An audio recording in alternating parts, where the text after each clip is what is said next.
Ladies and gentlemen, what the world has been waiting for, what the world needs now, the one, the only, amazing, original, Johnny Blaze.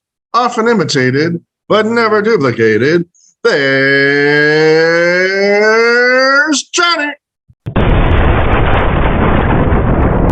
Ladies and gentlemen, I'd like to welcome you all to the amazing original Johnny Blaze Show. It's always great to be here as I blaze right in with my karate kick.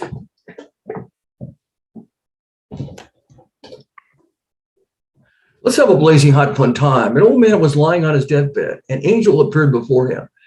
"I will grant your final wish," the old man replied. "I'd like to be buried in a mausoleum next to Beethoven." A smoke cloud appeared and the old man found himself in a luxurious crypt, surrounded by the sounds of classical music. Suddenly the music began, playing backwards.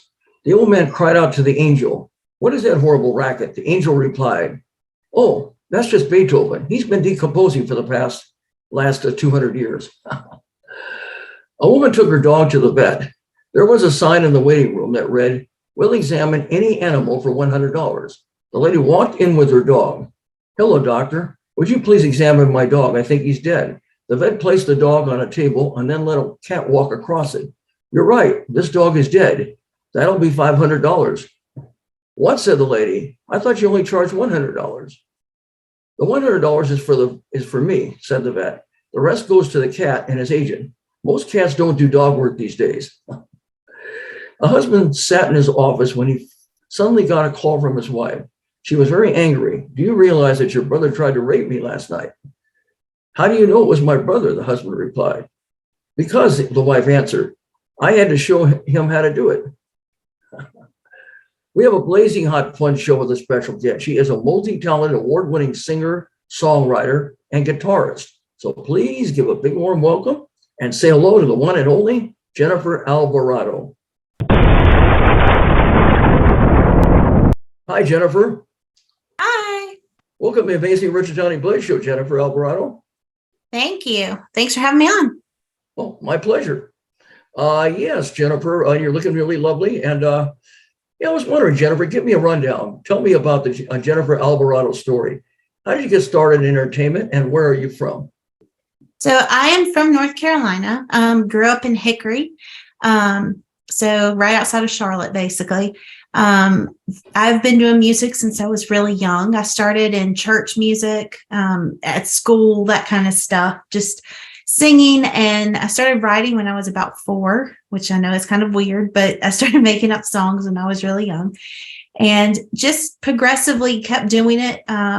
Went into actually political science and was a political science major and did that for a few years after getting out of school, and really just found my way back to music because I think when your heart is in something, it's very hard to try to transition away from it. And so I just always kept coming back to music. So I started in Christian music, was a part-time worship leader, became full-time, became a worship pastor, started in contemporary Christian, released my first contemporary Christian album in 2015. And then during 2020, everything kind of changed. Was still doing the music ministry at church. But of course, when everything shut down, I was at home and started releasing some of the songs that I had sort of in the closet on the back burner kind of thing of the country pop. And since then I've been pursuing the country pop stuff full time.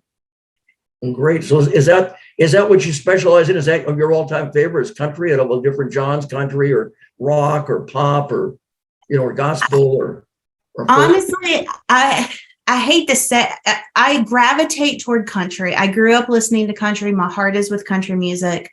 However, I will say that I bring in a lot of different genres because I grew up listening to pop. I listened to top 40. I listened to gospel music and even like Bill Gaither, Southern gospel, that kind of stuff.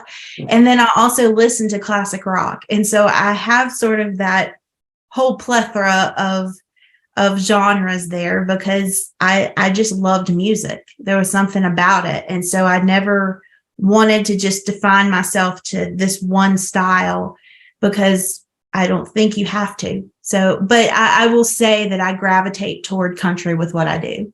I see. What is there about music that really excites you, really gets you going, really turns you on, and really gets your creative juices flowing? For me, I think it was always the acceptance I found in it.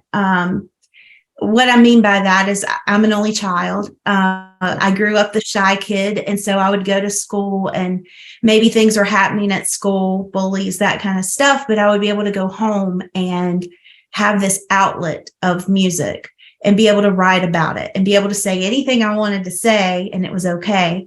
But beyond that, I would listen to artists and I would hear their words, and their words just made sense to me. And it felt like I wasn't alone. And so for me, that's what music is. It's that acceptance of knowing that there's somebody else out there that maybe doesn't have the same story as you, but knows how you're feeling. And so you have like this friend, and not only the music, but whoever created it. So you have a rapport, you have more in common with these people than a common goal, that's for sure. And that's great. That's really great. Who has inspired you now, as far as a singing and songwriting? Is there anybody in particular that's really inspired you? I would say my biggest influence is probably Reba McEntire. And when I say that, I mean the whole business side of it, the whole performance side of it, all of that. I absolutely adore Reba. I think she's a very intelligent businesswoman. She's able to go through all of these different facets of the entertainment industry and kind of conquer them. So I've always looked to her and to that grit and to that determination that she has. Songwriting wise, I love Taylor Swift. Love her or hate her, I love Taylor's ability to write songs. And also, Patty Griffin is another one that I really love her style, and the way she's able to put things into words. Singing wise, goodness, there's so many different people. I would say Martina McBride is a huge influence. Dina Carter is a huge influence. Even Celine Dion, Whitney Houston. I grew up with those powerhouse voices and wanting to listen to those powerhouse voices. So I would say anybody with a big voice, I absolutely adore. Maybe Kelly Clarkson or Jennifer Hudson, some of those other people. Yes, yes, Kelly Clarkson, definitely. Pardon me? Kelly Clarkson, definitely. Oh, I see. Or even, well, there's Beyonce, there's Jennifer Hudson, there's all kinds of people. Loretta Lynn, you name it, it goes on and on. Oh, yeah. Yeah, Linda Patsy Cline. Yeah. Yeah. Is that? Yeah. Okay. Yeah, there's all kinds of people. That's phenomenal. That really is. Anyway, let me ask you now: Are you self-taught, or did you take any lessons as far as like guitar and voice? So I grew up listening and kind of learning techniques from other artists, and then I'm trying to think. My grandfather taught me like a few chords when I was really little, but I never really picked up guitar and started writing with it until I was probably in my teenage years, 13-ish, because I really wanted that instrument to be able to write songs and be able to actually perform those songs out. So that's when I really picked up guitar and started doing something with it. I did take lessons. Probably I tried to teach myself for about a year, and I'm all over the place as far as just my attention span. So I needed somebody to be like, no, sit down and learn this and do this. Otherwise, I was trying to learn all this other stuff and getting frustrated with it. I did learn a little bit of piano when I was self-taught when I was little, probably 8 or 9, just listening to it. And learning by ear. And then I went back and learned piano before I went to college for a music scholarship. I learned piano from an actual professor and kind of learned the nuances of all of it. So yes, I self-taught a little bit, but then I did lessons as well. Oh, I see. Okay. Did you take any voice lessons at all yourself? I did. I took voice lessons in high school, early high school.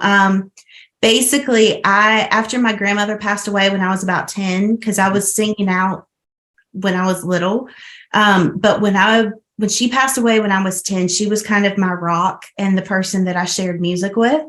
Oh, I see. And so I had a lot of just anxiety and everything from probably the age of like 10 and a half to maybe 13, where I would go to audition for things and go to sing things and just nothing would come out. So I ended up going back and taking some voice lessons when I was about 15 to try to like get over that fear of just singing. So yeah, definitely my voice teacher. And honestly, my voice teacher was incredible at the time because she knew I had a lot of fear. And she would just kind of, I don't want to say she would yell at me, but she was very forceful in the fact of just like, just sing the song. Like, that's all I'm asking you to do. And so it really did help me get through some of that performance and anxiety that was occurring. So it sounds like she helped you lift you up with constructive criticism. That's the, Exactly. That's the ways they have constructive. Destructive is just sarcastic and just puts you down. You want someone to build you up and lift you up. And that's what it sounds like your singing teacher did that.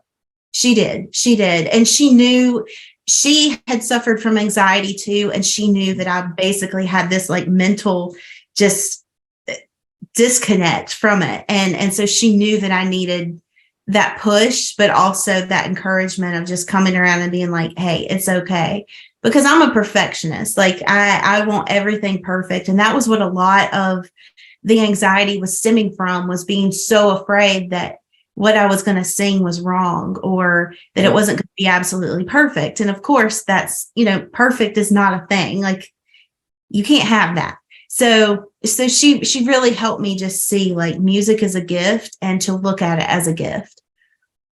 Did you ever participate in any recitals with your singing teacher? Did you ever, have like appearances with recitals with other students? Oh, yeah.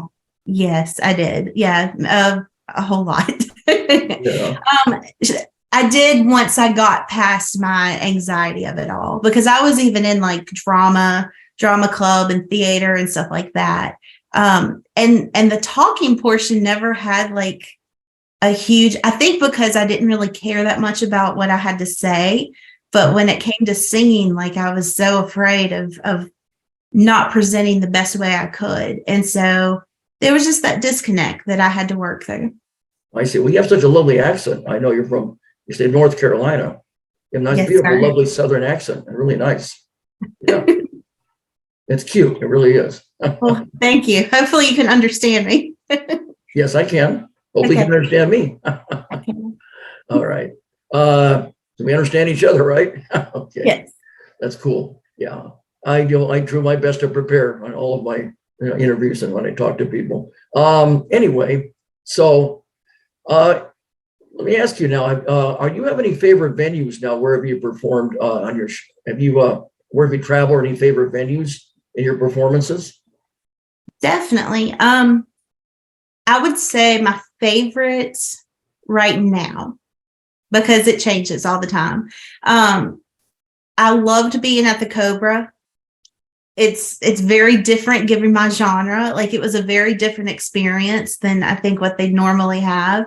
And so I actually like opened with like a cover of Jolene, which I don't know that that's ever been performed at the Cobra or the Viper Room. Really? Oh. But I had the opportunity of going to California back in May, and I ended it at the Viper Room. And that was just a really cool experience to be able to play there, where all of these legendary bands have played over the years. So that was cool. I just played the Mockingbird Theater in Franklin, Tennessee, which it's a smaller venue, but it's got a great history to it, especially being from in Franklin and just all of the music that comes through there. So that was a cool experience as well. And then, I still have my bucket list of places that I still want to go, but yeah, I think that that's the cool thing about having the opportunity to tour and go around to these different places. I always have anxiety when I first get there because I don't know. Every crowd's different. Every location is different. And so I spend like the first little bit trying to figure out what's going to work and what's not going to work with the crowd, and how to kind of talk to them. And yeah, it's a cool thing. It's great to be able to go to these places and meet different people that I otherwise would never get to meet and interact with. Well, that sounds like it's fun and exciting. And you get to meet new people, you get to travel. Fantastic. Yeah. Yeah. Well, what do you prefer now? Do you prefer like larger crowds or smaller crowds?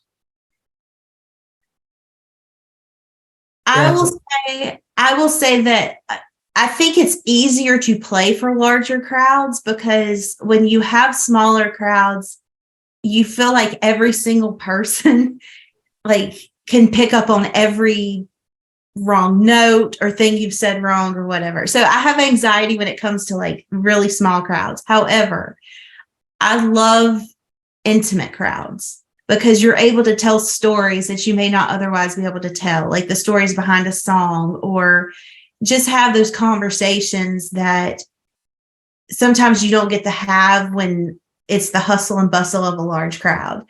So, and there's good and bad with both, but I will say that I feel like the larger crowd always gets you going a little bit more. Like there's an excitement. But yeah, I love both in different ways. So I see. And what do you say as far as the amount of people that you've had? Can you give me an idea of how many on the larger performances, how many have you played in front of, and also the smaller ones? I would say it's always been less than like 1,000. So it's probably been 500 to 700, depending on the location. Most of my crowds are probably like around 100 to 150. And then some of my places are tiny, and maybe like bar locations where there's 30 people or 40 people. And so it depends. It honestly depends on what the place is. Nice. So I've kind of filled the gamut at this point, but no 10,000 person arena yet. Okay. One day. One day. That's something to strive for. Exactly. Of course. Do you have any performance anxiety before you get up and get ready to perform? Most, a lot of times usually people do before they do their performances.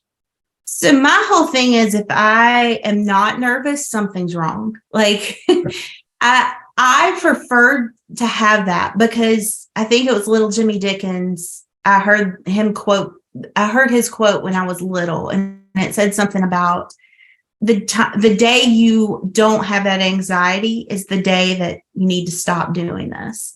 And I've always kept that in the back of my mind, like, because it means that you aren't caring about it the same way. You shouldn't be so scared that, you're too afraid to open your mouth and sing, which is where I was for a long time. But I want to keep a little bit of those nerves, because it keeps you on your toes. It keeps you in the moment. It keeps you actually striving to do better. And so as long as I'm doing this, I want that. That's good, because that's a motivator. You always want to do better and better. That's what you're telling me. That's correct. Yeah. You don't want to be too complacent and say, oh yeah, anything will work out. You always want to be on your toes. You're right. And that's what it does. Have you had, can you tell me about how you handle rejection? I mean, rejection is a part of not only life, especially in entertainment. How do you go about handling it? If you had rejection, how have you handled it? Oh, goodness. So actually, I can go back a couple years. So when I was doing music ministry full time, I was in a situation where I was it was a competitive environment. It was a big church, and it was just competitive. And there was a lot of,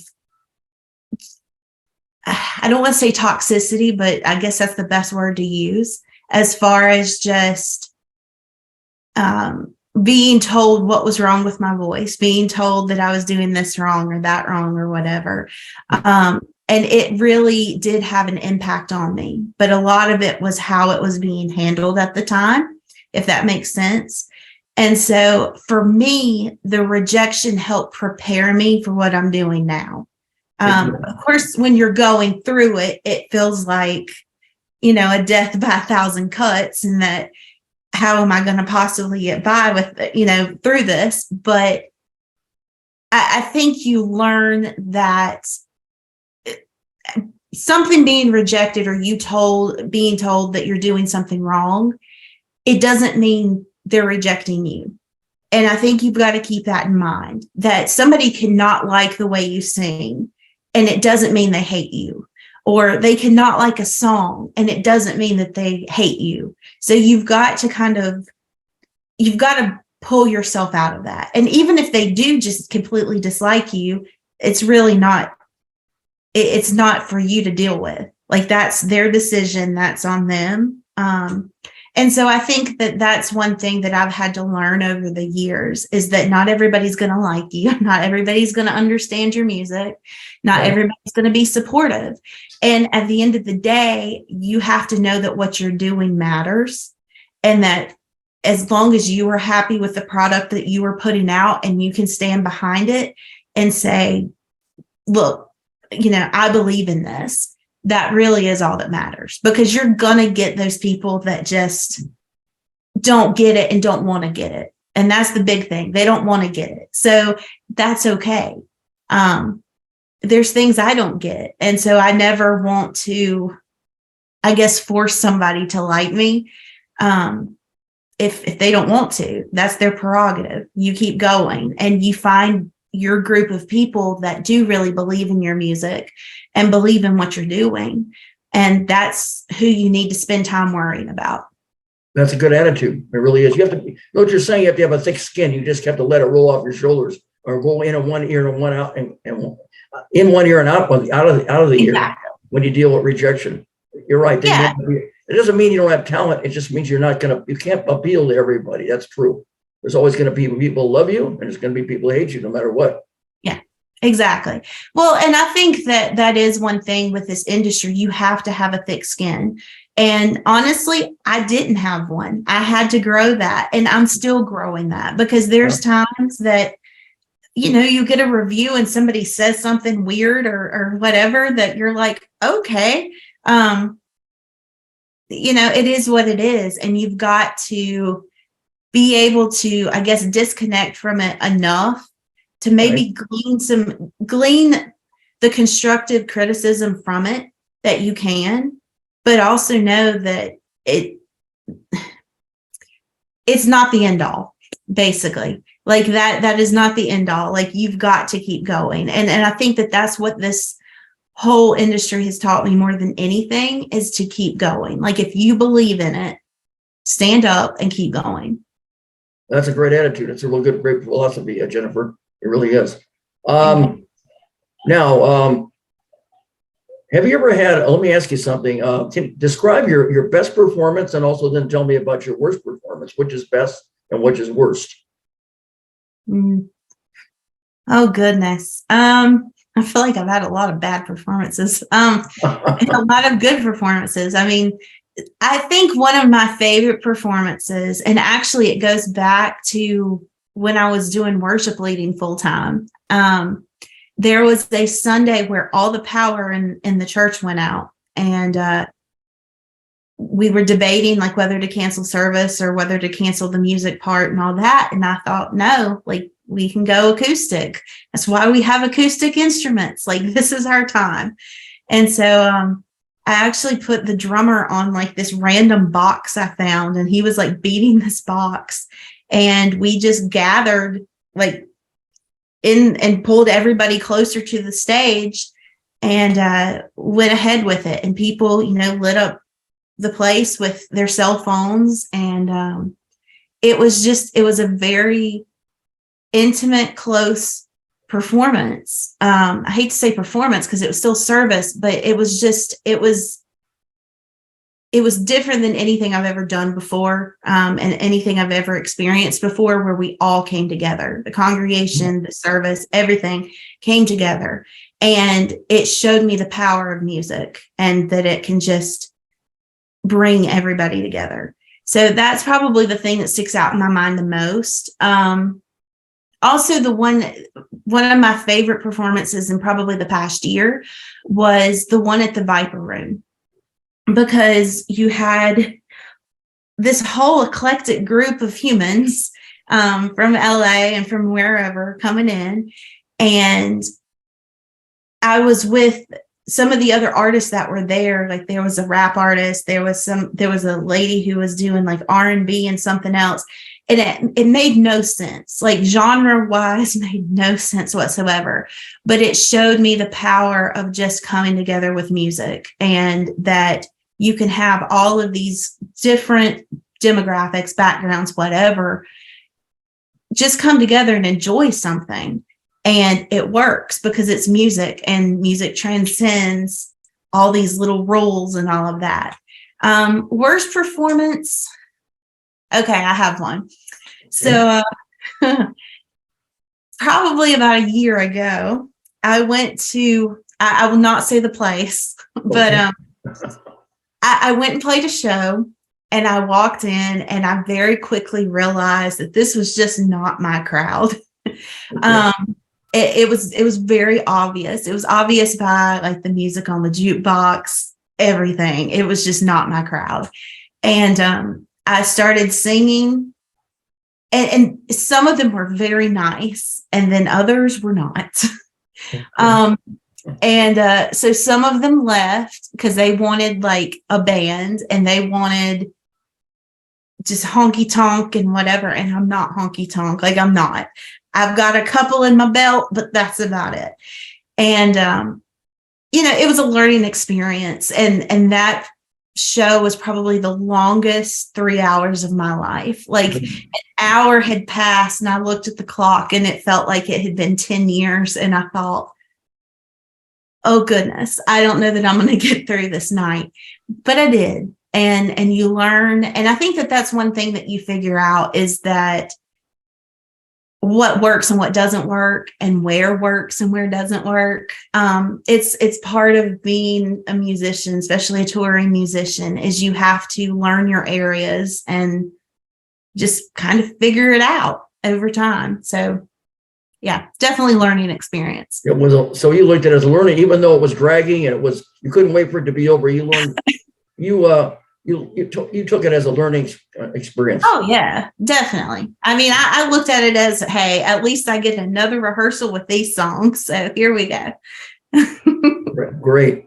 Have you ever had a time now where in a performance where you tried so hard to make it work, and no matter what you did, it just didn't work? And if so, how did you deal with it? How'd you handle that? I would say that would be that time.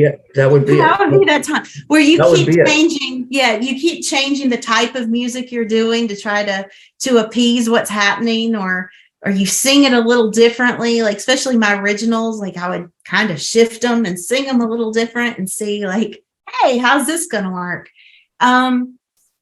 You figure it out and you keep going. Like I said, like I think that's the biggest thing, is that no matter what is going on around you. I mean, I had somebody that started choking at a show one time, and I kind of like looked at her daughter like, hey, might want to check on her.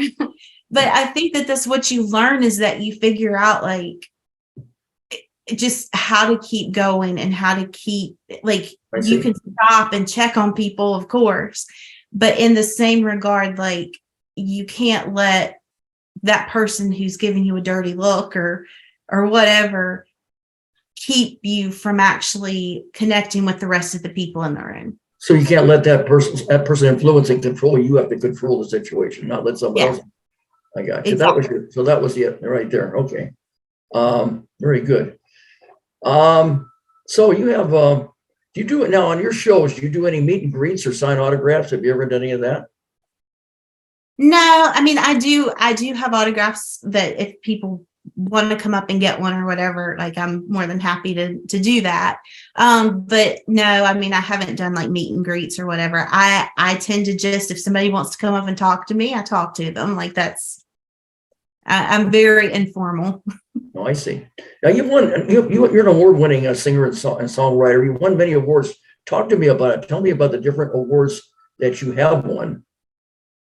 Yeah, so I recently won the Silver Entertainer of the Year with the International Singer-Songwriter Association. That was back in August. My first I guess award for music beyond local stuff was the Indie Star Radio Country Artist of the Year for 2021. And then that kind of showed me, okay, maybe I'm doing a little something right. I don't know. So I started kind of working on the songwriting and sending off for different things like that and seeing if any of my songs are any good. And so I got a few songwriter awards for my songs Catfish. It got a World Songwriting Award. And then also got some Rampage Music Awards for the first part of my Songbird project that I did. It's a 2-part EP. So the first part ended up getting Album of the Year, and then also got Single of the Year for my song Curious, which also got a Indie Songwriting Award for that one. Oh, great. And then a few other songs have gotten stuff. I'm trying to think what else. I'm currently nominated for, I've been nominated for some Josies in the past. I was nominated this year for Josies, along with some other international singer-songwriter things. And then I'm currently nominated for a Carolina Country Music Award for Female Vocalist of the Year. That's something to be proud of. You've won quite a few awards. What about now music festivals and everything? You've gone to many music festivals. Tell me about that and any competitions that you've been in. Yeah, so I was able to participate in South by Southwest earlier this year. My management at the time had a showcase that they were doing, so went to Texas and performed in that. And then I've done some eclectic festivals, especially local-wise. Most of my festivals have been around this area, around the North Carolina area. But one was, oh gosh, what was it called? It was like the Alien Festival or something. So like, I'm not afraid of just going and to these random things. Anyway, but as far as competitions or anything like that, no, I haven't done any of the competitions. I see. I got you. Did you ever participate in any talent shows growing up at all? I think so. I think it was 5th grade. I think I did a talent show in 5th grade. And the only reason I remember this is because the song by Lisa Loeb at the time, Stay, I still do that song in my shows sometimes. So, yeah. Oh, really? And now do you have a band backing you up when you do your singing or your piano playing on your shows? You have a band that accompanies you and I do. So for bigger festivals and also just bigger gigs, I do have a band that comes with me. And we trade out some of the musicians every once in a while, depending on schedules. But yeah, it's a group of guys that I've known for years at this point. Really good guys. But for the most part, most of my shows are solo. It's just easier to go to all these places doing solo stuff. But yeah, for bigger shows and festivals. Oh, I see. You have for bigger ones. And how many people are in the band and how did you meet them and everything? And tell me about them. Depending on who I'm using, either 4 to 5 people. So most of them I met actually through church. They were guys that were doing church work with me and ended up, we started playing out at these different things and they just kind of stuck. So yeah, all of them are they're my friends. They're my buddies. That's great. Now, when you appear by yourself, do you play more acoustic guitar or electric guitar? Or? Acoustic. Mostly, yeah. And you prefer acoustic, right? Okay. I do prefer acoustic. I have electric, and I play electric every once in a while, but usually I do that as far as rhythm, and it's more of like with a full band. Oh, I see. With a band, you play more electric, but by yourself, you play more acoustic, right? Mm-hmm. Mm-hmm. I got you. Wow. What is a typical day as a singer and songwriter? Also, have you ever had any times where in a performance or when you wrote a song where your mind blanked on you completely? And if you did, tell me about that. What was that experience? And how were you able to handle it and overcome all that? So I'm notorious for forgetting my own words. I don't forget other people's songs. I forget my songs. Yeah, because I changed them. I'm like, I'll be in the middle of singing it. And I'm like, I should have sang this instead. Like, I should have done this. Mhm. So, yes, actually, I think it was last week I was in Nashville. It was a week before. I don't know. I don't remember where I am half the time. But anyway, I was in Nashville and I was singing one of my songs that I've sang 1,000 times at this point and just started singing the wrong words. And so I just made some up and, Oh. Whatever. I don't know that they made a bit of sense, but that's what I do. So you're improvising. It's what you're doing. Okay. Yeah, exactly. But I think the worst time of forgetting words, I was doing a show in Atlanta. It was a morning show. It was like a television morning show. And I completely blanked on the second verse of my song. And I have no idea what words I said. I still don't. I've never gone back to look at that video because I'm like, but we got through it. It was fine. Things happen. But yeah, those are usually the words I forget are my own. Other people's, especially like classic songs, stuff like that, they're just in there. They're ingrained in there for some reason. What was your other question? I'm so sorry. Well, I said about blanking in your performance and also even blanking when you write songs too. Have you ever had that happen? And if you do, how do you handle it? Either one or both.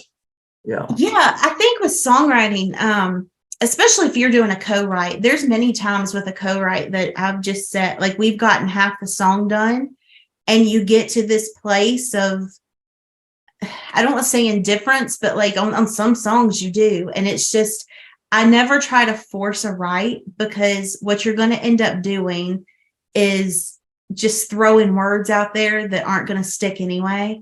And so there's a lot of times I'll say, hey, let's pause. Let's go off on our own and kind of just sit with this for a little bit and come back.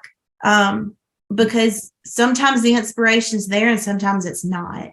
And I don't think just forcing a song out is the way of going about it. So. And what is your any particular secrets or techniques for writing successful, happy songs? It could be hits. Is it music first or is it words first or vice versa? Usually I come up with a hook. That's usually the starting point is the hook first. Lyrics are usually my strong suit. I love lyrics. I love words. I used to write little stories all the time. So I think that part is just kind of offshoot of that. So lyrics are usually where I start, and then I will kind of build everything else around it. Oh, I see. The music, does it come from your experiences, basically, what you write? Definitely.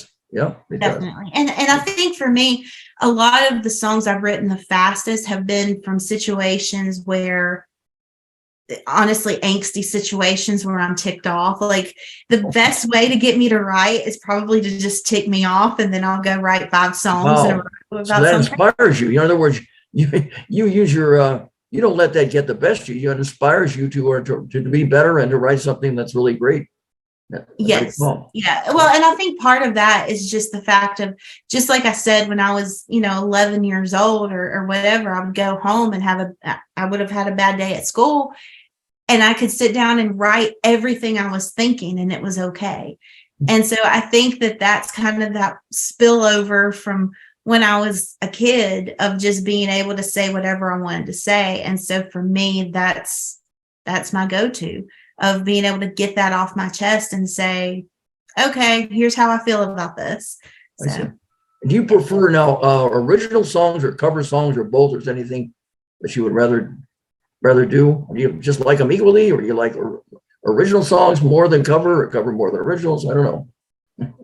I love songwriting. So if at the end of the day I was told you have to pick between songwriting and singing, even though it would hurt a little to not be able to go out and perform and sing, I would choose songwriting every time, because songwriting, I feel like, has always been that immediate passion for me.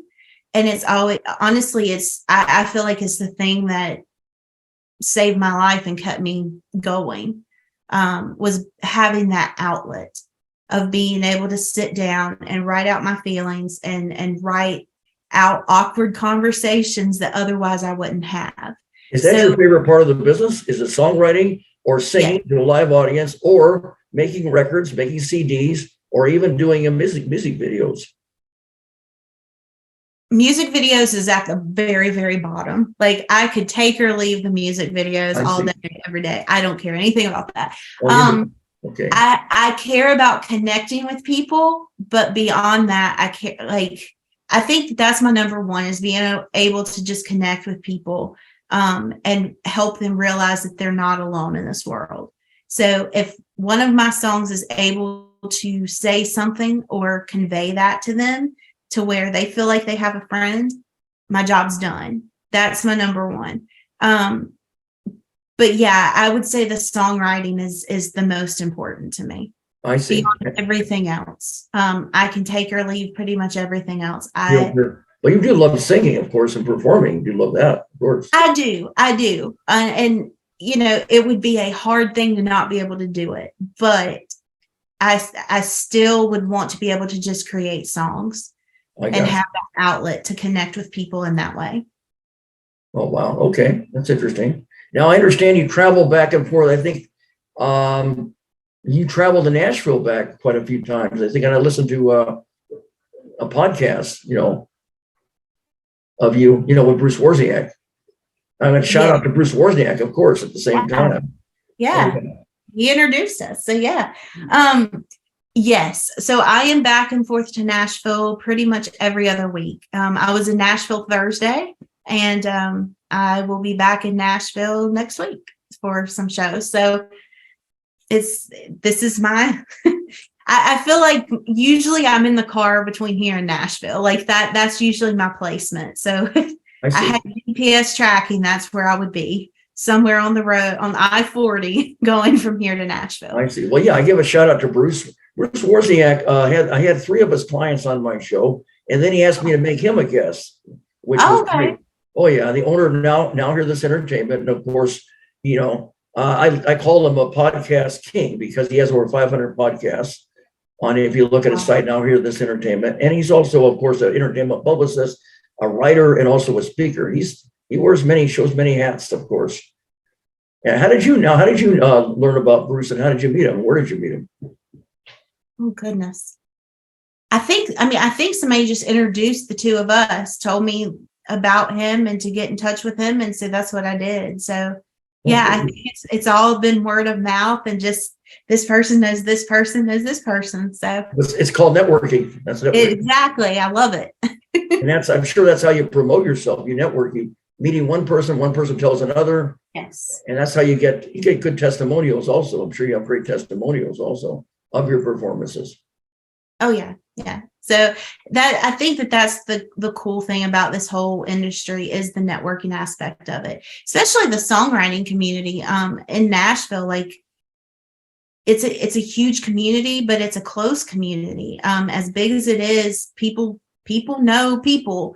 And I think once you get into that community and you start building those relationships, I think that's the first time in my life that I felt like I had found people that understand me, was when I started getting involved with the Nashville songwriting community. That's great. So you have a great rapport and you love what you're doing, and it works out. That's phenomenal. What's a typical day now as a singer and songwriter? What is a typical day for you? Oh, goodness. I hate to say that every day is different, so I will just average out a day. Typically, I get up, I work on emails, I check my emails, make sure that I don't have anything lingering out there with like PR or whatever. Do a lot of booking contacts because, I'm working on luckily right now, I do have a couple bookers I work with, which is phenomenal. They're helping me quite a bit, take some stuff off my plate to get things done. But I also, because I'm a control freak, I need to check on these things as well. So I make some booking contacts with that. If it's a studio day, then I usually go and I hang out at the studio a few hours, get some finishing touches on things, stuff like that. And then I come home and basically get ready to go do a show. So Typically, most nights, I either have a show or something going on, as far as an interview, something like that. I try to put them all at night so that during the day I can get kind of the back end stuff done. And then also, if I don't have that, then I have like a co-write or something like that scheduled, because I do want to still get co-writes in there. One thing that I am going to focus on more in 2024, because I've done a lot of travel and a lot of just trying to get shows in this year, is that I do want to pull back a little bit with the amount of shows that I'm doing, so that I can concentrate a little bit more on the creative side of things. So I'm looking at sort of the shows that I'm doing and sticking with like resort areas, stuff like that are a little bit bigger shows, so that I don't have to do as many, and I can just focus a little bit more on getting my EPs done, my music, that kind of stuff. You've done quite, how many EPs have you done? You've done quite a few EPs, and yeah. So my first album came out in 2015, and then I did a country EP in 2021. I had done several singles that were separate from that EP during 2020 and early 2021. And then the first part of the Songbird project came out in July 2022. And then the second part came out in July 2023. So I have 3 EPs per se. And then I'm working on an EP, a holiday EP that's coming out December 1st of this year. And I'm hoping that my next EP that's a country project, it's kind of like a nod to the 90s country feel, that my first single that's coming off of that is coming out 11/24. It's called Colorado. But I'm hoping that it's out early January, February of next year. You're a busy lady. Now on the EPs, what do you have, about 10 or 12 or more songs on each one? It depends. Honestly, they've all fluctuated. So I think I had 8 songs on Playing with Fire.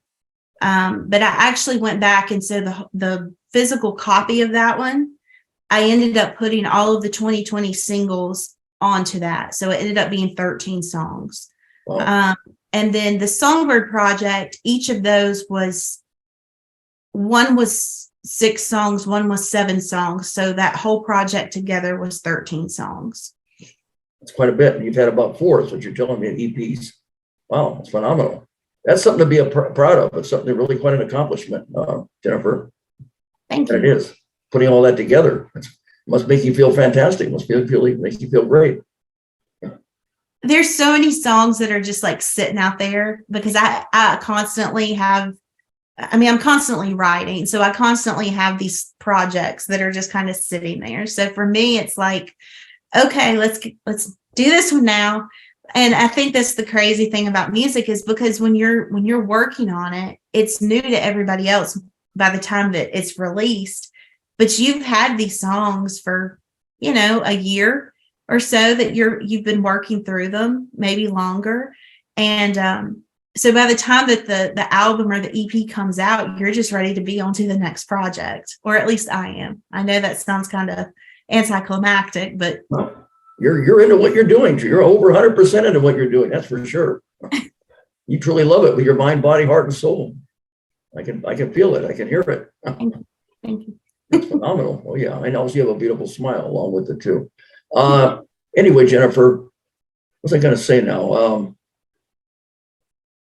Oh yeah, you have an original song now. It came out not that long ago. Tell me when it came out. It was called Trigger Warning, and talk to me about it. Tell me what that's about, that song. So Trigger Warning, it kind of goes with the whole concept of a trigger warning in society today. The whole social media thing of like, hey, like this could be detrimental to your health in some way. So you may want to look away or not even look at all. So my thought process behind that was, what if people came with trigger warnings, and you knew when that person was walking into your life, like you need to be on guard. You need to make sure that you don't give them too much of yourself, or you might get hurt. And so that's really what that song is about. It's about the whole idea of, you really love this person, you really care about this person, but they are toxic and horrible for you. And they may not even mean to be, but it's that oil and water kind of concept of like, you just don't, honestly, it's more like fire and gasoline, where you just don't need to go together, or there's going to be problems. And so that's really where that song came from, was just the idea of, you have this person in your life and you wish that they could be in your life, but they bring out the worst in you too. That's a very interesting concept. It sounds like it's going to be based upon your own personal experiences that you decided to write something like this and perform it. It's based off of a person in general. I got you. Well, yeah, you're not going to mention names, of course not. You're going to keep that. You don't want to mention that. I will keep the guilty. Keep that under wraps. Yeah. Right. That is a very interesting concept. You want to warn yourself and warn other people to avoid situations like that. Well, and I think that that's life. I think you meet people, and every single person you meet, they're going to teach you something, whether it's something to, how to be better, or how to just not be like them at all. But you learn something from every single person that you meet. So I think that that's what I love to put into songs, is just that interaction between people. And for me, I've always analyzed people in general and just how people interact with one another. And so that's really where I bring the stories into life with the music. Is it's all about concepts of relationships and how people react and interact with one another. That's interesting. It seems you like to tell a story about your experiences or philosophies, and try to teach people in different aspects of life what to do, what to avoid. You're trying to use your own experiences to teach people, and they can learn and tell a story in your songs. Is that right? Oh, definitely. And I think that that's why, when I said I always gravitate toward country, country music is known for storytelling. It's always been about three chords and the truth, and it's been about telling that story. And as long as you have a good story to tell, people will listen. And so I think that that's very much what I try to emulate in my own music, is to tell that story. I want to be a storyteller. Well, there's nothing wrong with that. I think you're a great storyteller. Sounds like you're loving what you're doing, and you're able to do it. That takes a special talent. Not just anybody can do that. That's for sure. I appreciate that. And what are your feelings about talent shows? Like, I don't know if you ever watch them, or what's your opinions on like things like American Idol, America's Got Talent, X Factor, or The Voice? Those kind of shows. I think so. My opinion might be a little controversial. So. Okay. I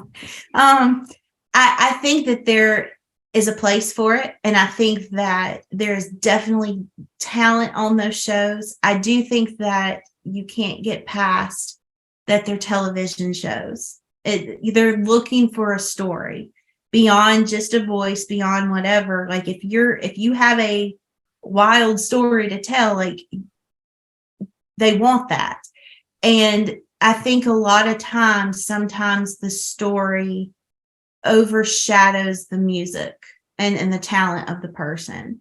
I will also say that I feel like in some regards, people think, because I've seen this lately with some local people around here, where they were on some talent shows. And so everybody thought that they had made it. Like, look, they've made it. This is it.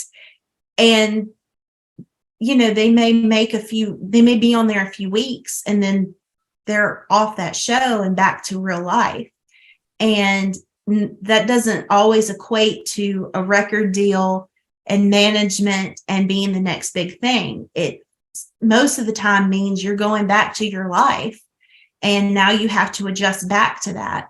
And so I feel like I feel like in a lot of cases when shows like American Idol and stuff got started, because it was new, you could offer more record deals to the whole, top 10 people or whatever it was. Like more people were getting these record deals and getting recognition and getting the backing that they needed to actually live and do this.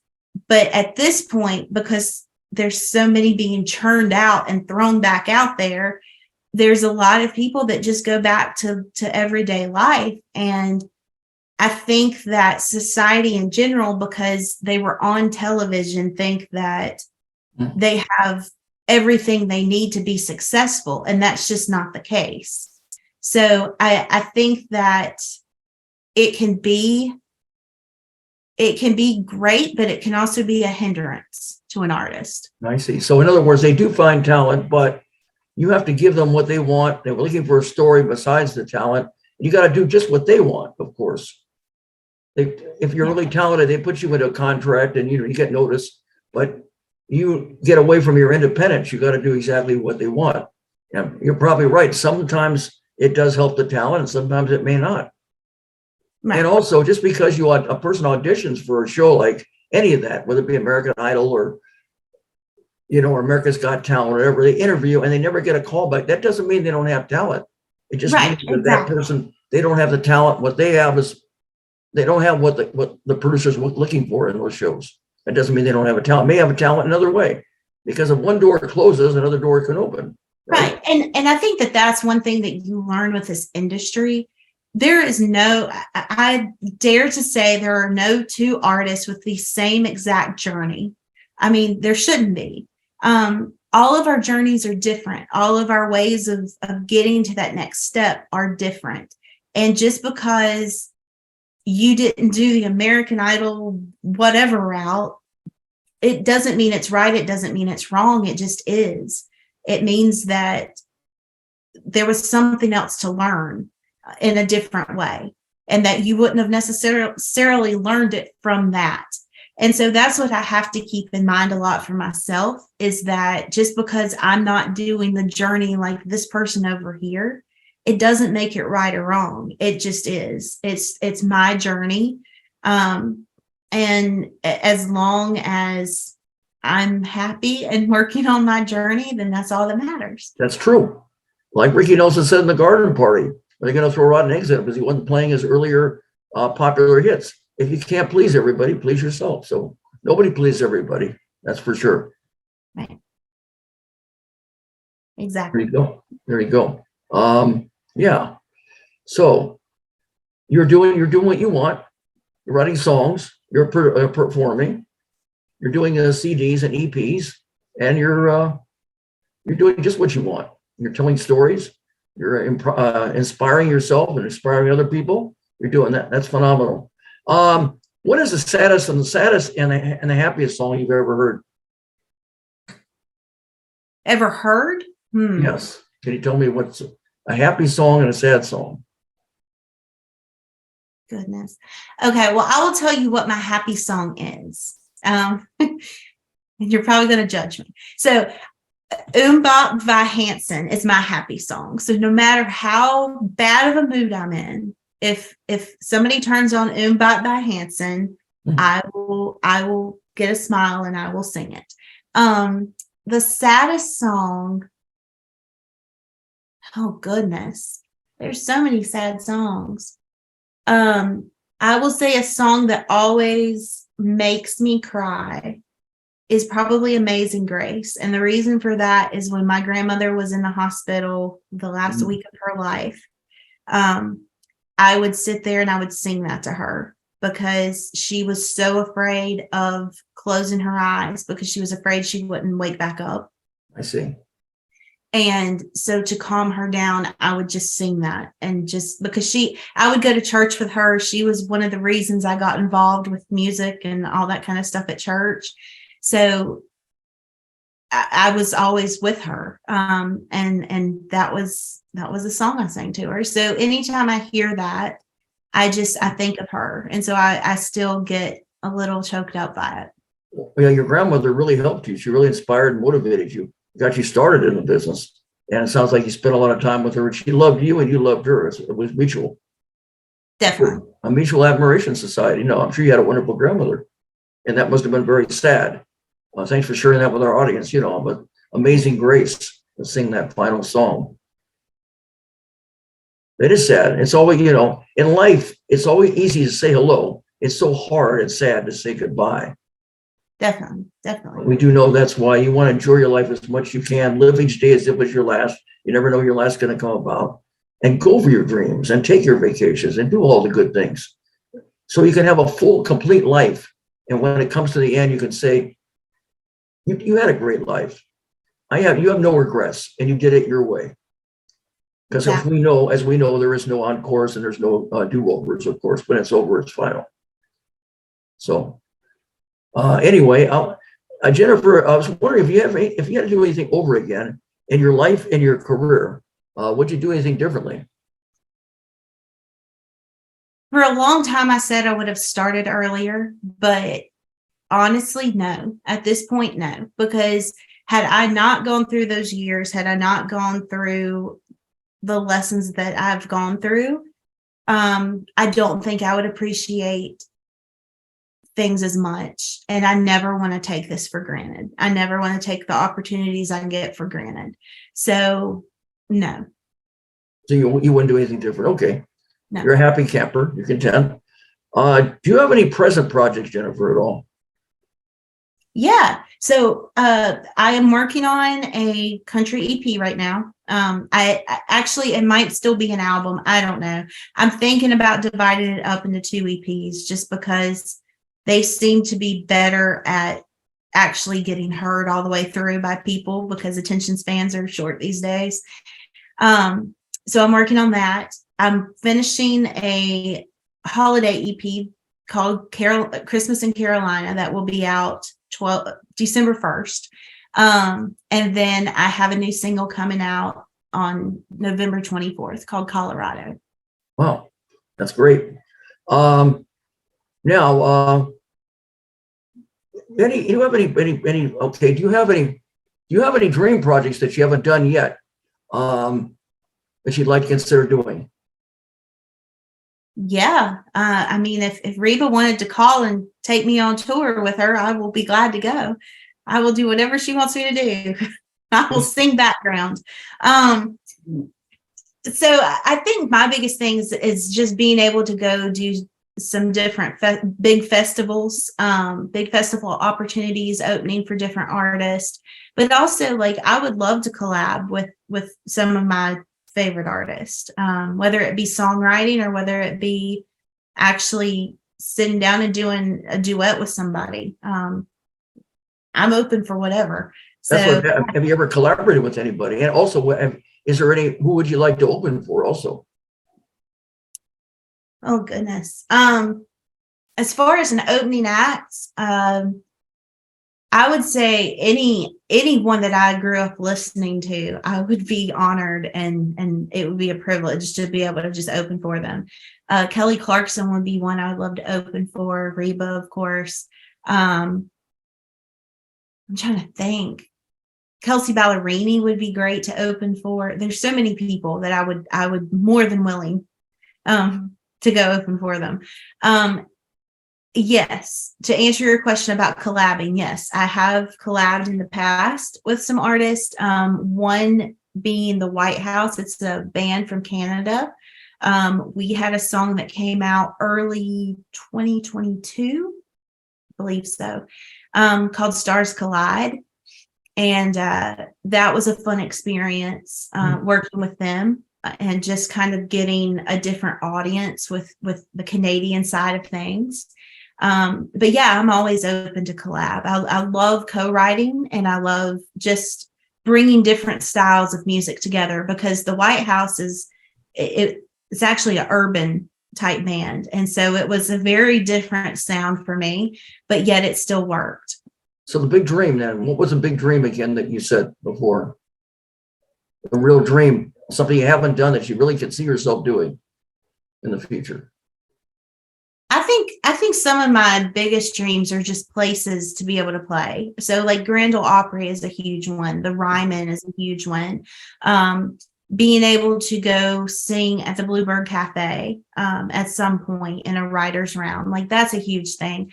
I think for me, it's more just these iconic places where there's so much history that it just encompasses the place. And I think that that's the cool thing, to be able, especially with the Grand Ole Opry or the Ryman, to be able to stand in the same circle that, you know, Patsy Cline's has stood in, Dolly Parton has stood in, like all of these legends. That's a cool thing for me to even consider. So I think that's more of my big dreams. Now, I see. Now, have you ever met or worked with any celebrities or been on television? That's another thing I wanted to ask you. Local things. Yeah, I've been on local television things, Like- smaller shows like in Georgia, stuff like that. Well, local. Okay. Local television shows. Okay. Yep. Any particular ones comes to mind? No. I'm trying to think. I'm trying to think of some of the call letters. Oh goodness. I don't even know what the one in Georgia was. It's been so long. I'd have to go back and look. I'm so sorry. I don't know. Okay. And television show. Okay. Can't remember any television show or any celebrities that you've ever met with or worked with at all? Celebrity wise, no. I've met celebrities. I've met celebrities over time, but never worked with people. Okay. Who have you met? Some of the celebrities that you met, Kitty? So years ago, I met Lori Morgan, Martina McBride, Jody Messina. I don't think I ever met. Did I meet Dina Carter? Maybe I did. I think I did meet Dina Carter. Pam Tillis. Oh goodness. How did you meet them? How did you meet these celebrities? Just being in Nashville and yeah. Well, that makes sense. Probably meet a lot of people in the entertainment business that way. Yeah. Fantastic. Well, that's something to be happy about. Those are happy, wonderful memories. If people want to find out more about you, Jennifer, tell me about the links on your entertainment website, Facebook, YouTube channel, IMDb, Spotify, or anything else, any other links at all. Tell me about the different links so people can find out more about you. Yeah, so I would say the first thing to look at would be my website, jenniferalvarado.com. It has links to pretty much everything you could think of. I think the only thing I don't have is IMDb because I haven't been in a movie or something like that. But so I would say probably go to the website first, jenniferalvarado.com. I'm on Spotify, Apple, Deezer, all of those, all the streaming platforms, Jennifer Alvarado. And then as far as Instagram, TikTok, Facebook, YouTube channel, YouTube, yeah, all those, it would be Jennifer Alvarado Music. Okay. So that's the tag. And what else? I'm on Bandcamp. I'm on Reverb Nation. Those are ways of downloading music if you don't have Apple or Spotify or one of the others. Is that everything? I'm on LinkedIn. I don't know who does LinkedIn, but anyway, but I'm on Twitter and all of that stuff, or X, I guess is what it's called now. They should be able to find you then. And do you work with any managers or agents or just do it all yourself? You do have people helping you, told me. Yeah. So I did have management. I have parted ways with them. Long story. Okay. So I decided I was going to do it for myself for a little bit and figure things out. But yes, I do have a couple booking managers at the moment that are helping me. But for anything else like that, if you want to get in contact with me, it's JMA Promotions Bookings at gmail.com. Okay, fantastic. Now, you know what? We have a treat instead of a treatment for our audience, ladies and gentlemen. We're going to present the unique vocal stylings of Jennifer Alvarado as we blaze forward with this great artist. And there's a couple of original songs that we're going to present. The very first one is like we talked about earlier. It's called Trigger Warning. Relax and enjoy.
Bravo. Hey.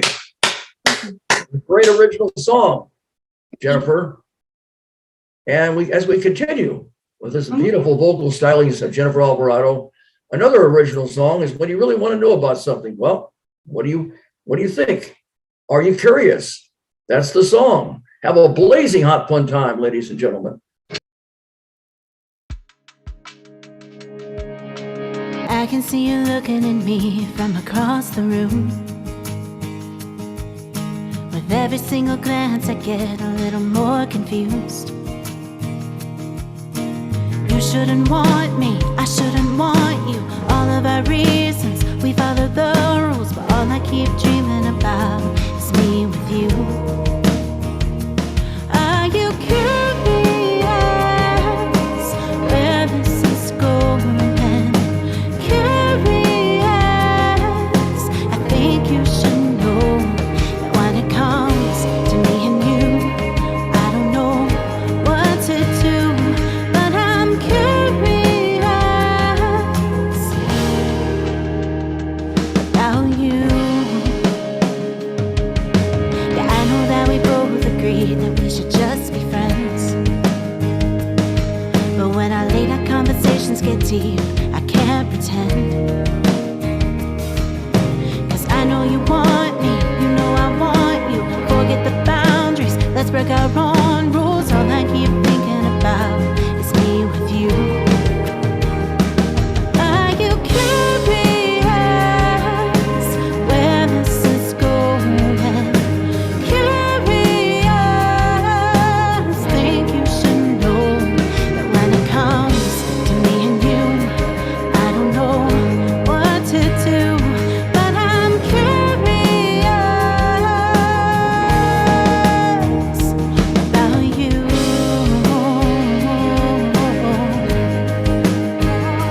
About you.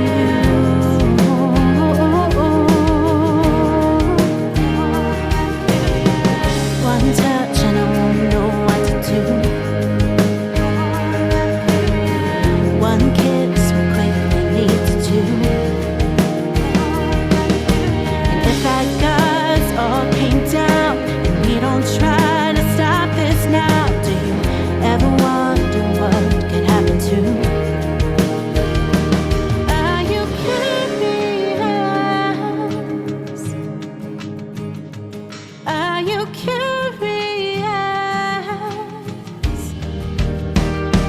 Are you curious where this is going?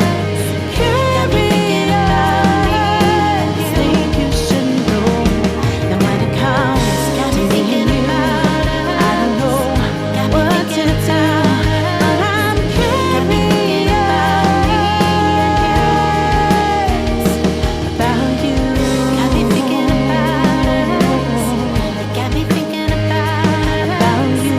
Got me thinking about me and you. About you. Got me thinking about us. Got me thinking about you. Got me thinking about me and you.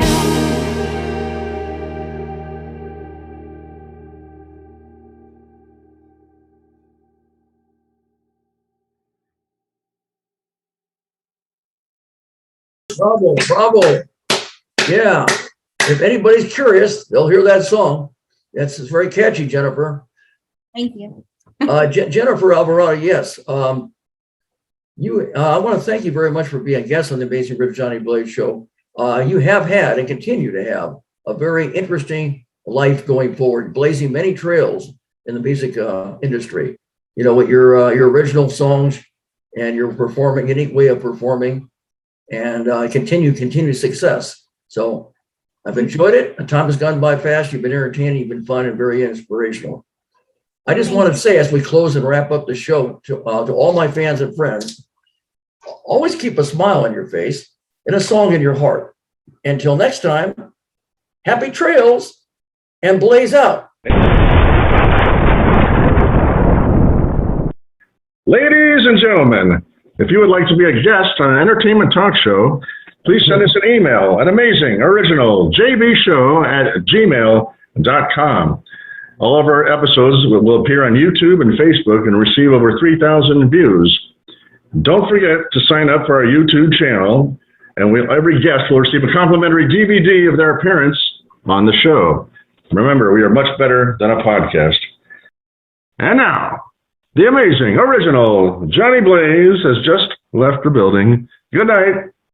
God bless.